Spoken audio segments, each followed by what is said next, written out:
சேர்ந்திருக்காங்கன்னு நான் யோசிச்சேன் அப்படின்னா முதல்லலாம் இது இல்லை. இப்போதான் 2-3 வருடங்கள்ல தான் பத்து கட்டளை இல்லை. தாட்ஸ் அண்ட் திங்கிங்க சரியான கோணத்தில் புரிஞ்சுக்கிட்டா ஒவ்வொரு நபரும் அவங்களுக்கு தேவையா அவங்களே கொண்டு வந்துடுவாங்க. அவங்களுடைய சோசியல் ரெஸ்பான்சிபிலிட்டி, இண்டிவிஜுவல் ரெஸ்பான்சிபிலிட்டி எல்லாம் தானே வந்துடும். ஆனா தாட்ஸ் அண்ட் திங்கிங்ல குழப்பமா இருக்காங்க. அப்ப குறைஞ்சபட்சம் அந்த புரிதலே வரலன்னா கூட 10ல் 1 ஃபாலோ பண்ணா லைஃப் நல்லா இருக்குமே அப்படிங்கிற அடிப்படையில் தான் 10 கட்டளைகள் உருவாயிடும் அப்படி நான் புரிஞ்சுக்கிறேன். ஐயாட்ட நான் அதை பத்தி பேசுறது இல்லை. நான் தொடர்ந்து இந்த வகுப்புகளை கவனிச்சுட்டே இருக்கிறோம். நம்ம ஞானிகள் அல்லது தத்துவ விற்பனர்கள்லாம் காலகாலமாக ஒரு பெரிய உண்மையை எளிமையா சொல்லுவாங்க. ஆனா காலம் போக போக அதை புரியுறதுல வந்து கோளாறு இருக்குன்னு தெரிஞ்சதுக்கப்புறம் அதை ப்ராக்டிக்கல் ஆஸ்பெக்டுக்கு கன்வெர்ட் பண்ணி சின்ன சின்ன அப்ளிகேஷன்ஸ் மெத்தடா மாற்றி அப்படியே கொடுத்துட்டு போறதும் இல்லையா? அப்படிதான் 10 கட்டளைகள் வந்து விரிஞ்சிருக்குது. அந்த மையப்பகுதியா இருக்கிற தாட்ஸ் அண்ட் திங்கிங் நம்ம புரிஞ்சிச்சுன்னா 10 கட்டளைகள் இருக்கு.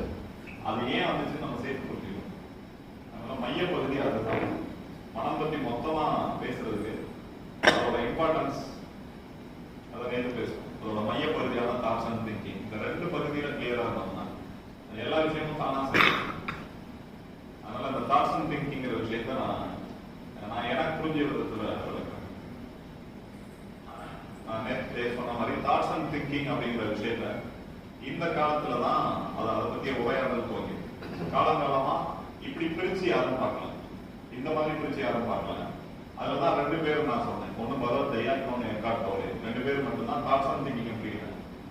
உதாரணமா எண்ணம் போல் வாழ்க்கை அதெல்லாம் சொல்றாங்க இல்லையா? ஆனா தாட்ஸ் அண்ட் திங்கிங் புரிஞ்சவங்க அதை சொல்ல மாட்டேன். அதோட மீனிங் வேற.